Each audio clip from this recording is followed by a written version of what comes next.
And life at that point no longer happens to you, it happens for you. So you're collecting the lessons. Something happened and you said, wait a minute, what have I learned? What am I to learn from this? How can I grow through this? And it's a very important step of going from powerless to power-hungry me. The only problem is that if we don't stop there, then we keep conquering without the fulfillment inside. And then it becomes never enough. It's what's the next goal? What's the next mountain to climb? And we lose the purpose for climbing. That hunger is never satisfied.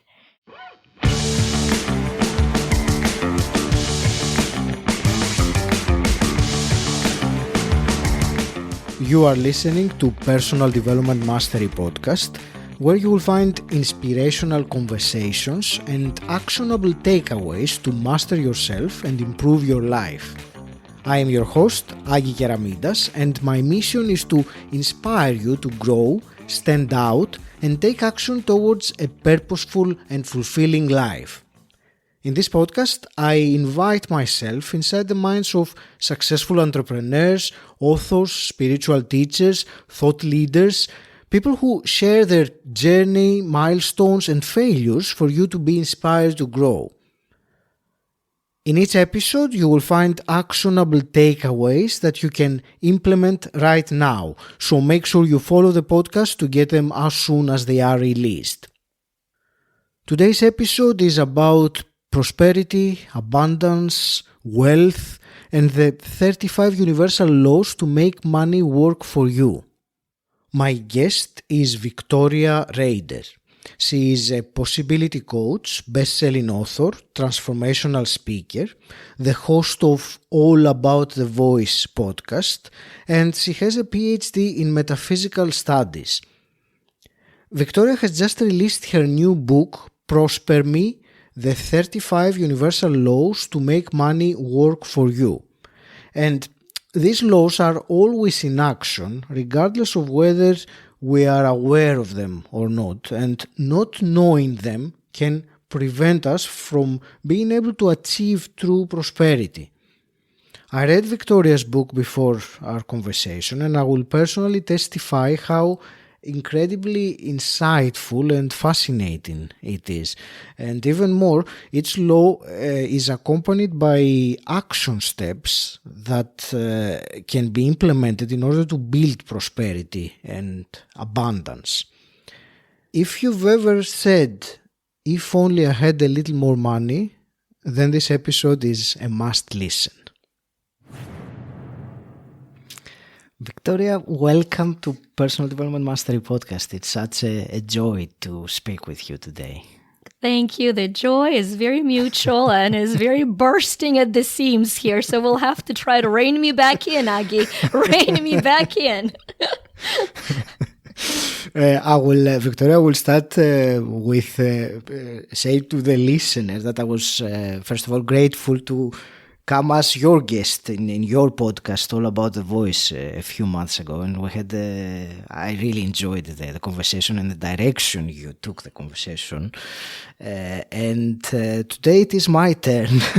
And today, actually, the topic we're going to talk about is, I think, something that many people resonate or will find useful. Abundance, wealth, prosperity, and all this will be discussing your book, your upcoming book, which is going to launch very, very soon now, and probably by the time you're listening to this, it has just launched.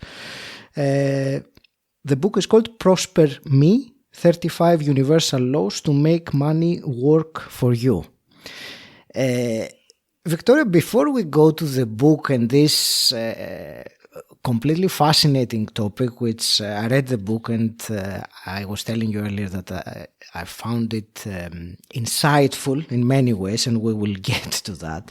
But before we do that, I wanted, just in terms of giving us a bit of context. So in terms of your story, your overview, what part do you think it's relevant to or important as context to this book? Agi, I'll give you kind of a global answer and personal answer. If you know of anything economically, or if you know nothing, you're probably feeling the pinch as the U.S. inflation right now at a 41-year high, and that ricochets into the global inflation. And as all of our economist friends are talking about pending doom and gloom and sliding into global recession. And so it's only natural for all of us to ask a question then, have a desire to have a little more money. Like, I don't know of any person that hasn't come into my sphere of influence that has not had a conscious or unconscious desire, if only I had a little more money. But the sobering truth is, money doesn't solve money problems. Not permanently. Right? Not permanently. Only money. I mean, just ask Nicolas Cage and Pamela Anderson, who are in the top 15 bankrupt celebrities. Pamela Anderson living in a trailer park as of May 28th, 2022, right after having lost $35 million. So my desire is to give a formula that no matter how much money you have, you were born to prosper. Because not everybody, I believe, is born to be a millionaire or a billionaire. Are we capable? Yes. Is it a part of our destiny? Not likely. However, I do know that everybody is born to prosper. And having lived from an outhouse to a beach house journey, I'm Ukrainian, I was born in the Soviet Union, had a prosperity of love and support, an abundance of a relationship. But every summer I went to live in my grandma's house, who had no indoor plumbing. And so while I had the abundance of fresh fruit, all the business was taken care of in the outhouse, right? And then just kind of forward to the most recent, most emotional moment for me. My book is dedicated to my mom, because I was standing at the deck overlooking the gorgeous Atlantic Ocean and seeing my mom and dad walking on the beach, retired, holding hands, and seeing the full picture of the journey. And that at that moment I said, wait a minute, it was a long journey, but it was a deserving journey. And these are the laws that got me through this journey, despite politics, despite economy, despite anything that was happening externally. So that, I think, is why this book is so timely right now. It certainly is. And I wanted to ask about, so that we can give a little bit of a preface maybe to the book, about your me philosophy, because it really, for me, it stands as the foundation of the book. So maybe it is useful, before we go into some of the more specific things, can you explain this philosophy, the me philosophy, in which it is, I can't write it now on the podcast, but it is in a strangely written way, with a small letter M and a capital letter E. So explain this for me. Yeah, Agi, I'll first chat for just a few minutes of what it stands for, and then I will share how it was born, that philosophy. Mm-hmm. But I've come to realize that there are 3 stages of empowerment we go through as human beings. And I don't mean like chronologically. I was this, now I'm this, but daily in different aspects of our life, we can find ourselves in one of those 3 stages. And the first stage I call powerless me, where little m and little e are together. They're little. I'm so powerless. And that's when we feel things are out of our control completely and life happens to us.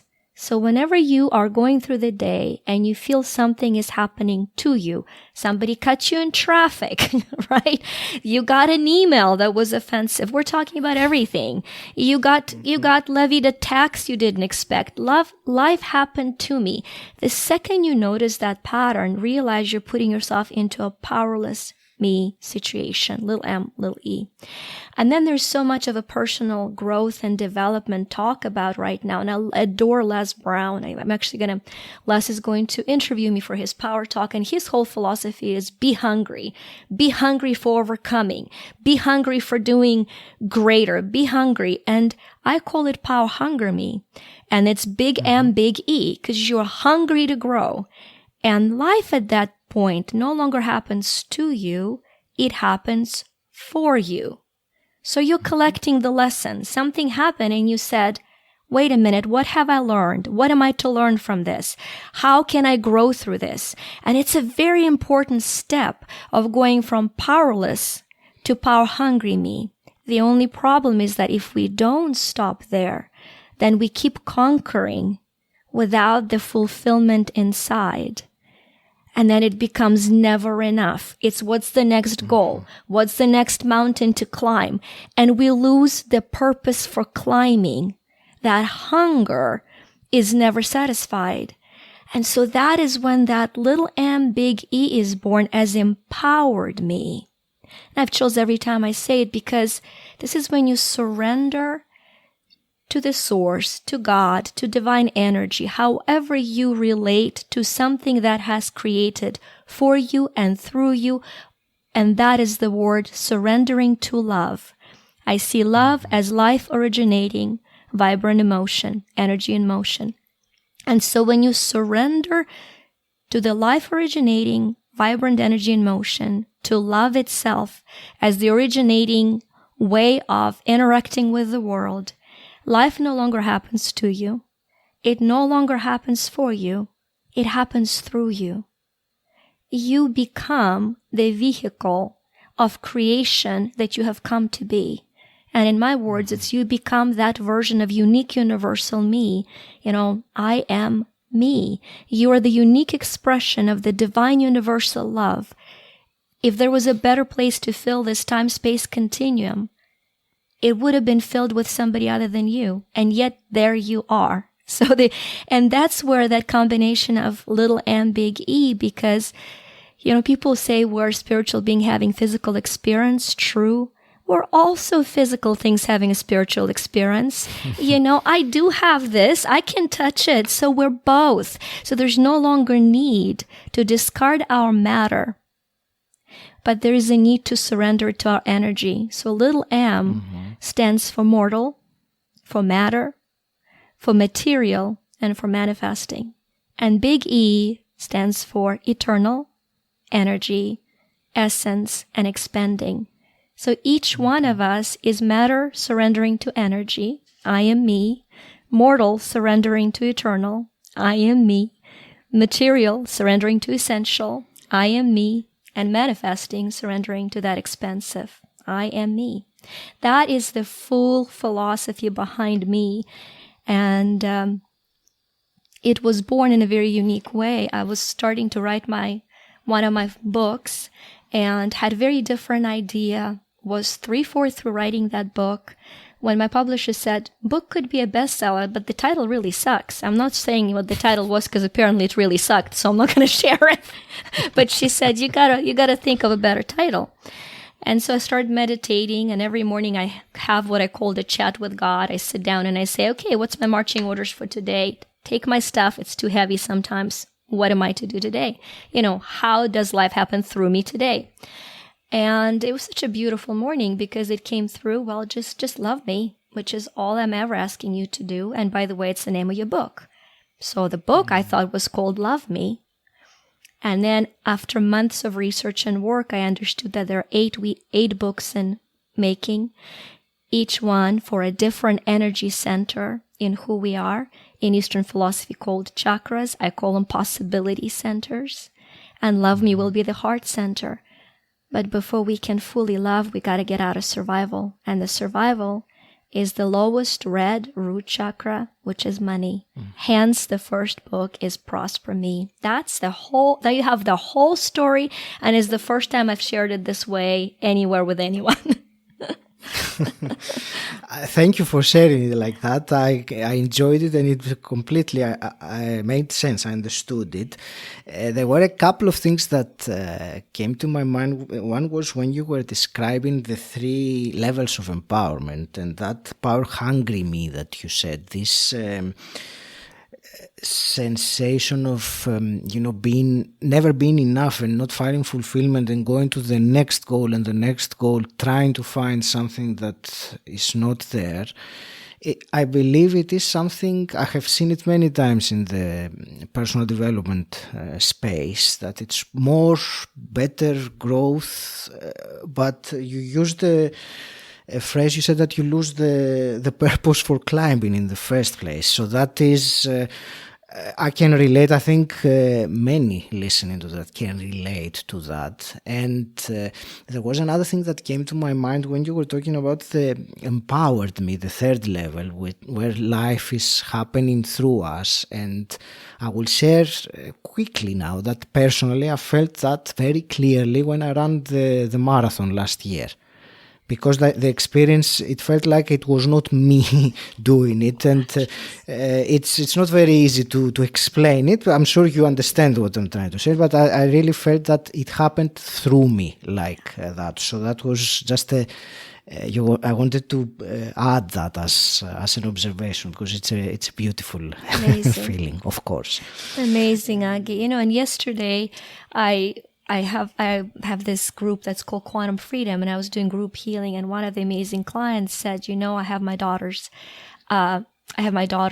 wedding coming up, and I can only stand for 5 minutes. I'm so weak. My body is so weak. Can we do something that I have the strength to be able to make it through my daughter's wedding?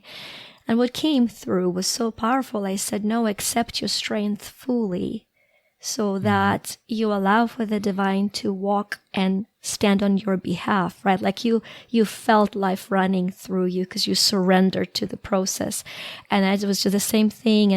And that is the law of grace. I mean, in a nutshell, allowing life to happen through you is the law of grace. Mm-hmm. I will ask you about some of the laws in particular of the book. I will say, as my own observation, having read it, that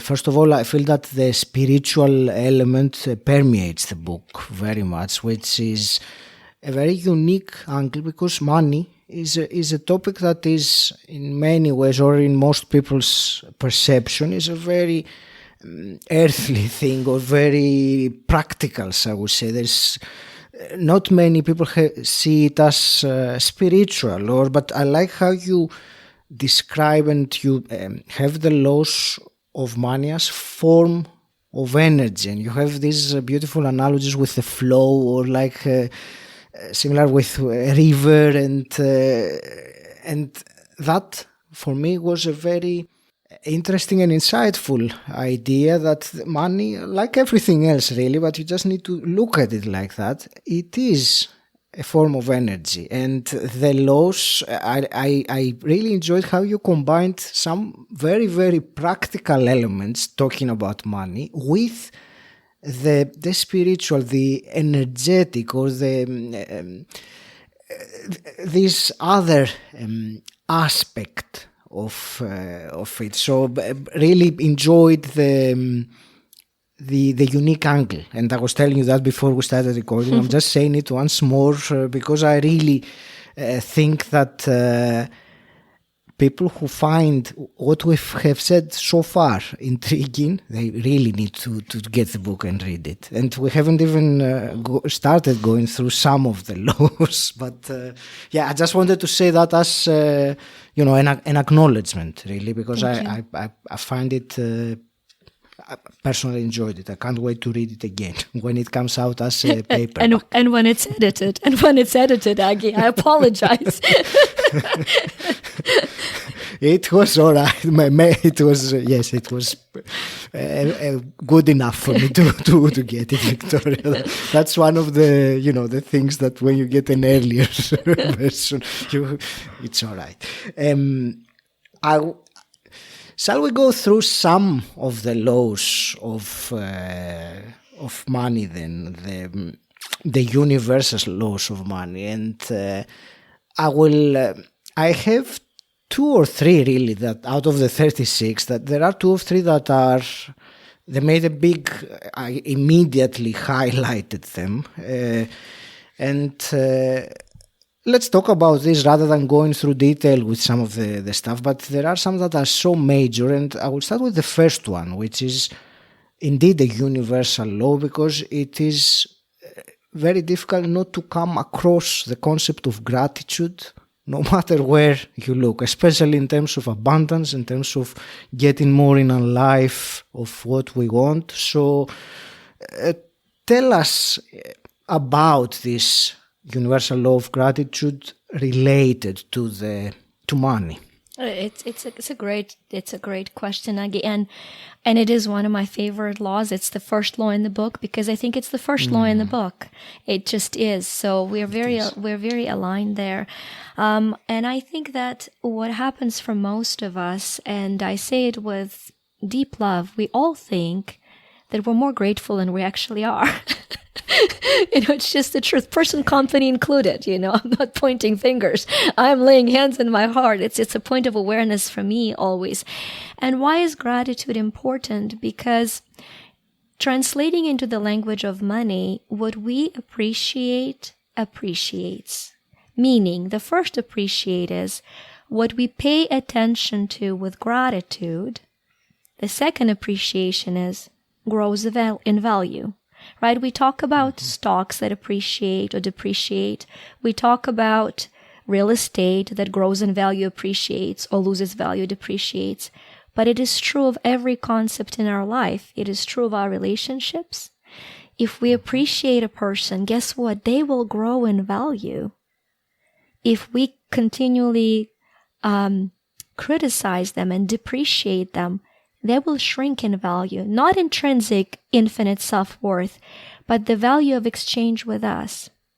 And so for the basics of that law is when we're aware of how we perceive the world around us, we start to understand whether we are bringing abundance and appreciation into our world, or whether we are depreciating it and robbing ourselves of the birthright of prosperity that we've come. And for me, the very important distinction for that law, and I think while so many of us, you remember that conversation we had, you have such phenomenal power of authenticity, which I think is why people learn so much from you and your phenomenal podcast, right? I just love that virtue of yours.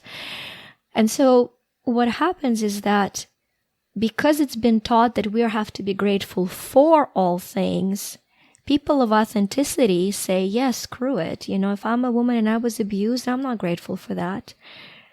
I'm grateful for the lessons I learned from that. But you gotta be not okay to be grateful. How can you be grateful for human trafficking? You're not okay being grateful for that. So that's the conflict of authenticity where this law has been taught. You've got to be grateful for everything. And that's where we look at that power hunger, right? It's better than not being grateful for anything. Because when you're powerless, you're not grateful for anything. Life sucks. So when you reclaim power, you say, I have to be grateful for everything. But the upgrade is that power hunger to being empowered is, oh, no. I am grateful through everything. No matter what happens to me, I will find things to forgive and things to be grateful for. And that is the process of the pure law of gratitude. And then all of a sudden, all of us authentic people can say, wait a minute, I now can be grateful because I'm not forcing myself to do the unnatural thing of being grateful for something that is of diminishing low frequency of human nature. And in the book, I write about being in Kiev. I grew up in Ukraine. I'm Ukrainian. At that point, it was Soviet Union. And I was on a 16th floor of a cement building that was barely heated in the winter. It was incredibly cold in winter. So I would study in my kitchen. I would put paper and cotton balls, glued with, water and flour mixed glue. I would paper the windows to not allow the wind to come through. And I would cover the door to the kitchen. I would turn the oven on and the oven would heat that little space. And I would study that way. And then I'd take a barely lukewarm shower. On good days, it was hot. Most of the days it was not, and get under 5 blankets. So I couldn't be grateful for the hardship, but I was grateful through it because I had the ceiling, the roof over my head. So that's a very important shift to be able to appreciate things in your life. and to notice those things in your life. Thank you. There was a phrase that from that chapter which I wrote down. It's exactly what you were saying. It was be grateful in all things rather than grateful for all things, which is what you've been saying, being grateful through the experience. So that was an aha moment when I read it like that. And there was another thing from that chapter that made a big impression on me when I read it. It was because we have, again, in the personal development space, the concept of gratitude or writing gratitude lists or all these things are very, let's say, widespread and common. But you say in your book that the important thing is that you genuinely feel it. Yes. So it's better to feel deep gratitude for one thing rather than writing a list of 10 things that don't really connect with your heart. And I think that because I resonated with that, I think others that are trying to let's say create or have this feeling of gratitude by writing down things that I am grateful for and just writing them without feeling the feeling is, as you say in the book, it's a waste of time. It's better to really focus and close your eyes and put your hand on your heart and feel the one thing that you are grateful for at that time. So that was again a big insight for me when I read it. So I would love a comment from you. You know, I can tell you I honestly don't remember whether it made it to the book as action steps or not. So you'll tell me if you remember. There are action steps. Yes. But I don't remember whether it's one of them. But what I do in my personal life that I know you listeners can implement right now is, I guess it's not a video podcast, so I won't be showing it, but on my phone, I have a reminder. And you know, Tesla said that if we understand the power, and I'm butchering the quote, but if we understand the power of 369, right, that we can create exponentially and universally. So there are these numbers, 369, the numbers of creation, if you're either into energy of numbers or numerology. But for me, the way I use them is that on my phone, I have set a reminder for 9 a.m., for 3 p.m., and again for 9 p.m., which would happen 6 hours apart. And at those times, my reminder pops up and it says, I am loved. I am me. What am I grateful for right now? And even if I don't pause at that very moment because I'm in the middle, the next time I see the reminder, I pause completely, whatever I'm doing, and I look at my life at that moment, and I say right here, right now, what am I grateful for? And I feel it, and I feel it. And that charges the time moving forward. So it's just a beautiful, easy shortcut to just live a life of gratitude versus write a list of gratitude. So, yeah. I just wanted to take a short break from this episode and tell you about something you may find valuable. Do you ever find yourself trying to focus, but you can't get your brain to concentrate on the work you have in front of you? I know I do. And so do 40% of people who say that they have to make a significant effort to concentrate. So if that sounds like you, I have a solution, a fantastic app called Brain FM. Brain FM uses functional music backed by scientific research designed to help you go into a focused state. So when I need to concentrate, I will put my earphones in, play Brain FM and give my undivided attention to the task that I need to do. Right now, as my podcast listener, you can try the app for free and get a 20% discount if you decide to join. Go to brain.fm/Aggie and start your free trial today. Alright, let's jump back to the episode. Yes, thank you for this. This is very useful, and I will add, I was meaning to mention it earlier, that your book has, after every chapter, after every law, it has actionable things you can do, action steps, which they are very useful, because it's one thing to read about something, but it's another thing, okay, now here's what you can do to implement it. So it's very useful. I also enjoyed very much, you have an affirmation or an activation, as you call it, for each of them, which also I found a tremendous approach in giving to the reader something that they can practically implement and put that law into use. And some of the things that are there are so simple, but if only we could, if only we did them. I will ask about one other of the laws, and actually again that will be the second chapter of the book. Obviously these were very fundamental, if I can use that word, and you call it the law of harvest. So you reap what you sow. I will ask you to tell me your interpretation of this law in the language of money. What I will say just before before that, there was one phrase again that resonated very much with me, and I'm going to read it back to you as I made a note of it, that the harvest you will get depends on your dominant frequency. So be mindful of what you are energetically sowing, because that's what will come back to you. So yes, you reap what you sow. It is a universal law indeed. Yeah, the law of harvest can be an emotional trigger for some people. And so it's very important, I think, for me to remove that trigger and say that until we become aware, we cannot shift. And the only way we can become aware is through self-love and through self-acceptance.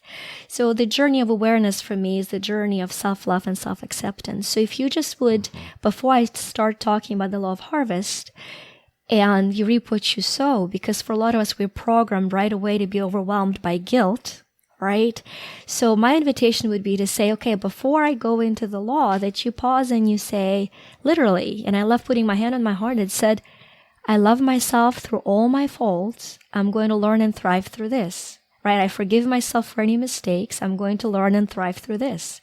So accepting yourself fully is very important, because then you become aware of your weaknesses and you don't have to come and punish yourself for them. You can surrender them to divine grace to turn them into strength. So for some reason, that was very important for somebody today, and I wanted to share that. So the law of harvest is that we all reap what we sow. The problem is we are not often aware what we sow. So we reap things and we think things are happening unfairly, because surely enough, we didn't intend to sow this. So think of it this way. If you're a coach, and I'm scanning your audience energetically, you have a lot of coaches that are listening to your podcast. So if you're a coach and you're wondering why people don't want to pay you full price for your services while people are bargaining with you, I want you to pause and ask yourself, do you have a program? I love a good deal.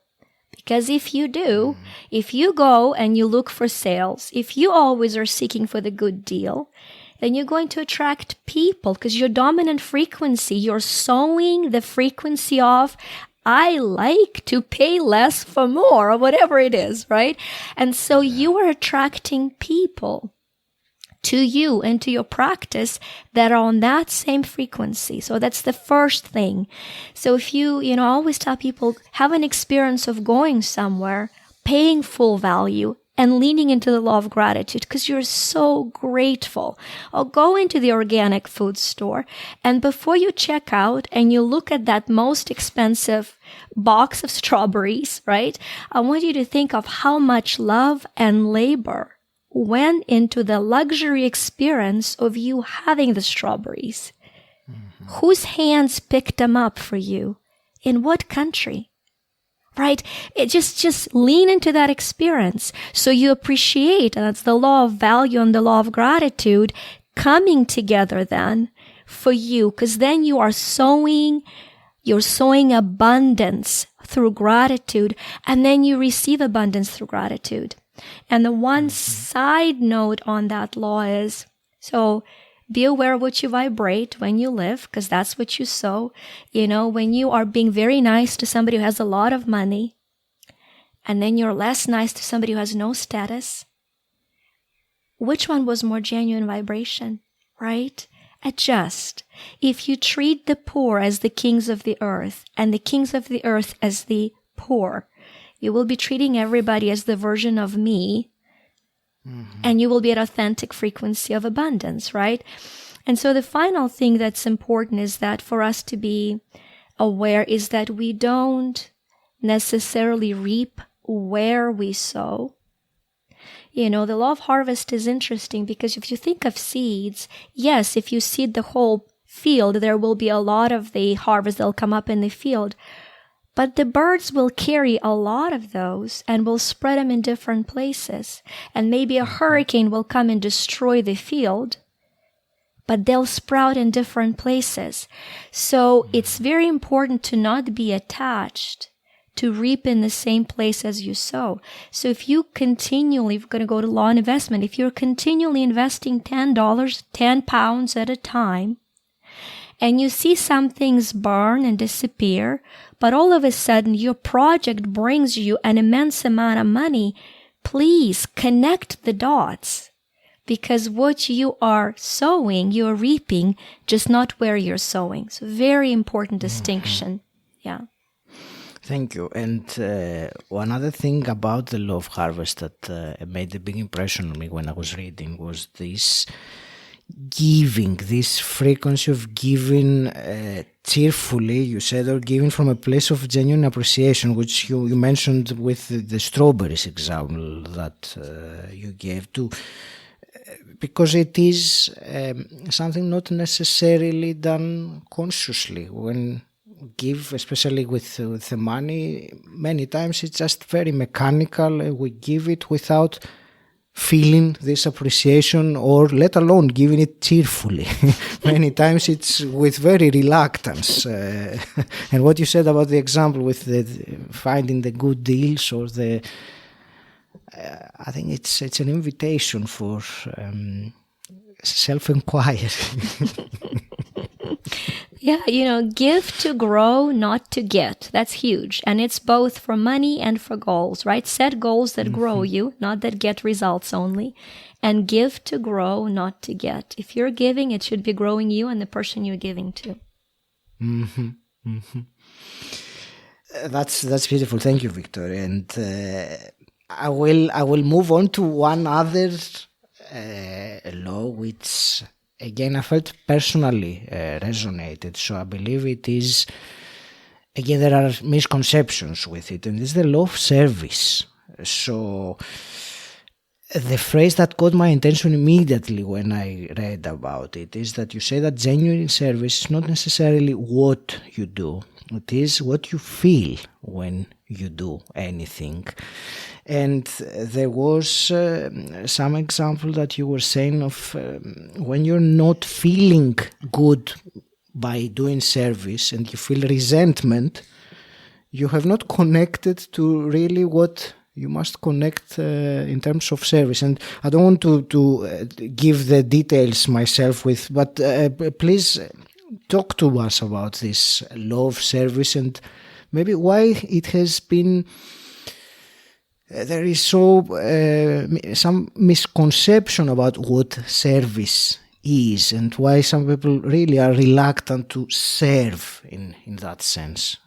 There are a couple things that I would like to probably mention on that. And the first one is a conscious approach to service. And then I want to tap a little bit into our subconscious programming, because that's my bread and butter. I love living in the land of the subconscious programming, right?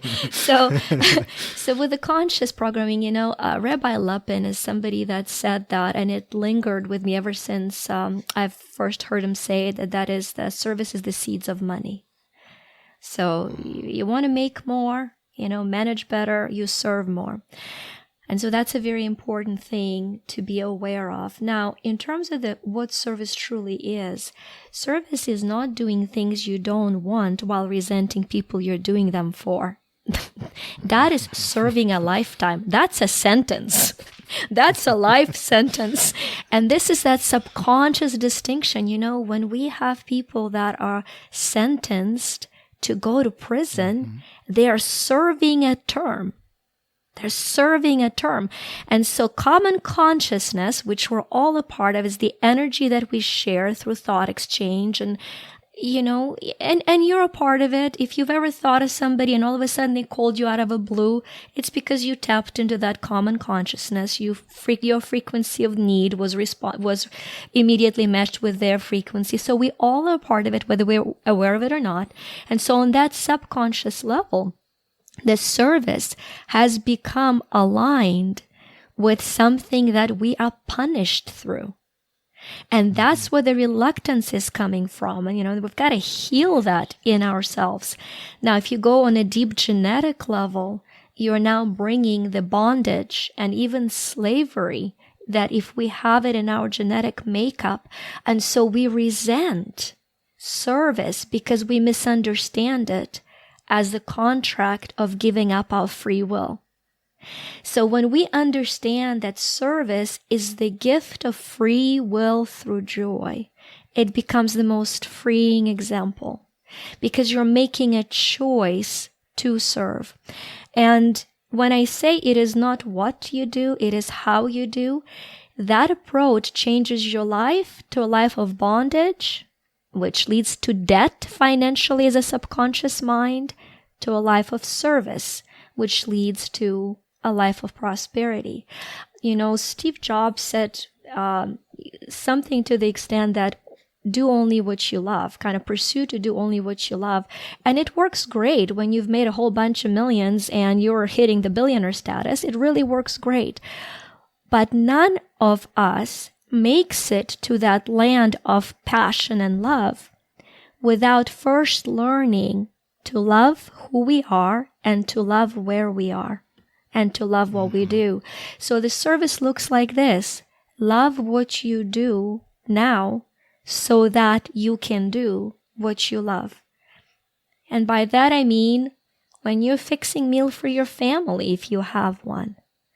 When your friend calls you and needs something from you, pause. Can you do it through love? Because if you can't, don't force love. Just tell your friend no. It's a sacred no. It will keep your authentic being of who you are, your essence unmarred, and it will keep the energy exchange between the two of you, right? So learning the power of sacred no gives you framework for the sacred yes in your service. And very often when you listen to that inkling of no, something will come that your soul really wants to say yes to. There is this new thing of say yes to every opportunity. I think it's insane. It's an insane advice. What do you mean say yes to every opportunity? The second you say yes to an opportunity, you say no to everything and everyone else.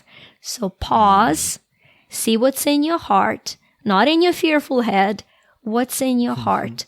What is your heart telling you? If it tells you to lean into it, learn to love it fully, serve from the place of love, and you will prosper.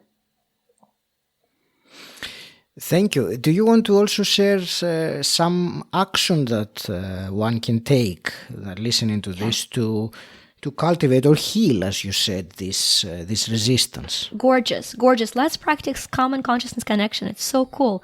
So if you're listening to this podcast right now, just ask yourself, which one of my friends needs to hear from me right now? And pause. So whose name came to mind? Now grab your phone and text them and say, just thinking about you. So grateful you're part of my life. It's been an honor to share this life journey with you. And send it. Now, I can't tell you how many people will text you back, do you have cancer? Are you dying? We underappreciate and underserve those we love so much that when we do, they're like, are you okay? Are you okay? Yes. You're telling me I matter. Are you okay? Right. So let's shift that. Let's make that a norm, right? Let's make that a norm. So yeah. Thank you, Victoria. That's very, very powerful and very useful. And I will quickly ask about one more law. I'm going to squeeze it in because it has a different angle than the ones we've discussed. But again, I resonated with it very much, and it was the law of celebration. That you say that celebrating the small victories, because it wires us to be ready for the new ones. And there is this thing you say that about celebrating. Actually, I will leave that as a question, an open question to you, because with celebration, I don't know if you see that with your clients. It's not something that comes naturally to everyone. Yeah, the love celebration is very important, because if we don't celebrate, we don't snap out of what's next to I am grateful now. So it's the law that resets us on the energy of creation, of creating abundance. But the most important, so it's very important for you to celebrate. Now, it's important for you to celebrate on the scale of your victory, right? So if you have done 3 action steps that are guiding you to your most prosperous outcome somewhere in your life, and they're small steps, the celebration could be, this is just like me. This is new me. I'm doing it. So that could be enough of a celebration. Coming to the mirror and high-fiving yourself and saying, you got this, man, you rock. Huge celebration. Meaning that if you got out of a 3,000 pound or dollar debt, it's not good to go buy $4,000 car to celebrate, right? I mean, we want to celebrate wisely within the limits of celebration. So I always say, celebrate to keep the momentum. Celebration keeps momentum to keep you moving forward, but then always scale the celebration within your wins. It makes sense. And you have an action in the chapter in the book for people who don't find it very easy to find how to celebrate. You say make a list of 20 potential ways to celebrate and start with the ones that are either free or very low budget rather than, the very expensive trip that you always want to make. So there are different ways of celebrating. I found that very useful as a practical exercise in your book. Wonderful. I believe what you have what we have discussed about and what you shared gives a very powerful, message and a good overview of what the book is about and how it can help one realize some things about the energy of money and about their own abundance. And I certainly am going to reread it again, as I said, because it has layers. There is depth in the book. It's not one of those books that you just read and put it aside. So thank you for writing it. Thank you. I would like to start concluding this conversation, Victoria, and I want to ask, I always ask my guests some quick fire questions to wrap things up. So all right. My first one is, what does personal development mean to you? Breaking through marble. I will give you a 30-second thing that drives me, everything I do. That's 1400s. There is a sculptor, Donatello, who is commissioned to carve a sculpture, and he's given a huge marble block. He studies it. He says, faulty marble, too many veins. Get rid of it. And then 50 years later, the different sculpture that we know, Michelangelo, out of that marble carves the most famous Western sculpture that still stands in Florence, which is David. Mm-hmm. And so when the contemporaries ask Michelangelo, how could you possibly carve David out of this faulty marble? He answers in a way that inspires everything I do. He says, I saw the angel in the marble, and I carved until I set him free. So that's, to me, personal development. That is the angel in the marble. Get rid of the marble by surrendering the M to E. That's beautiful. Thank you. And let's say you could go back in time and meet your 18-year-old self. What's one piece of advice you would give her? 18-year-old, let me think. I am in college. I'm falling in love with my husband. He's much older, so I'm hesitant. So what I would tell her is that you're making the right choice. Thank you. Victoria, tell me where, give us the details of the book and where can people find you. Of course, I will put everything in the show notes, but please share this with us as well. Yeah, the book is coming out on June 25th, 2022. It'll be available first on Amazon and then with time at your local retailer stores. And so probably the fastest way to get it will be via Amazon. And the book has supporting app that called Empower-Me. So those activations that you see in the book, you could have them and much, much more in that app. But all the information of everything we do, including our Prosper Me coaches that can keep you lovingly accountable and remove your subconscious programs that block your ability to work with the law. All of that information will be on our main website, which is you2shine.com, you2shine.com.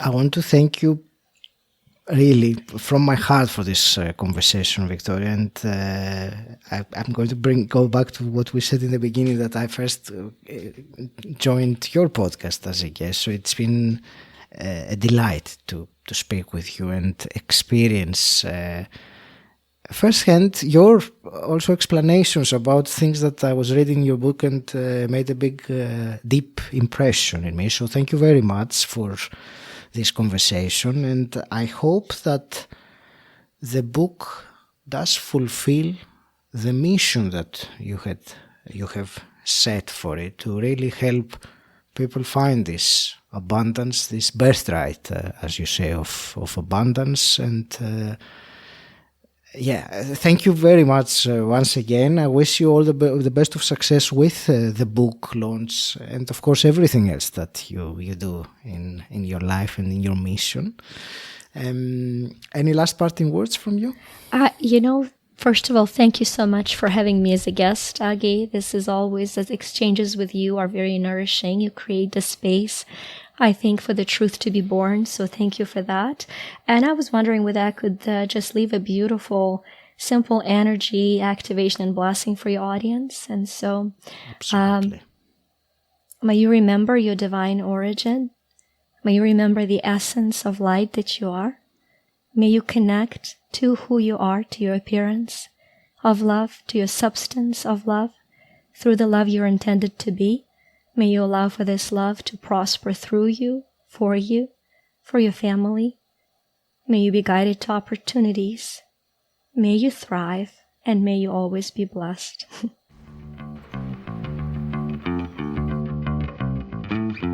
I hope you enjoyed listening and that you got a huge amount of value from today's episode. If you have, please share this episode with someone who you think will benefit from it. If you want to know more about me and what I do, visit my website agikeramidas.com.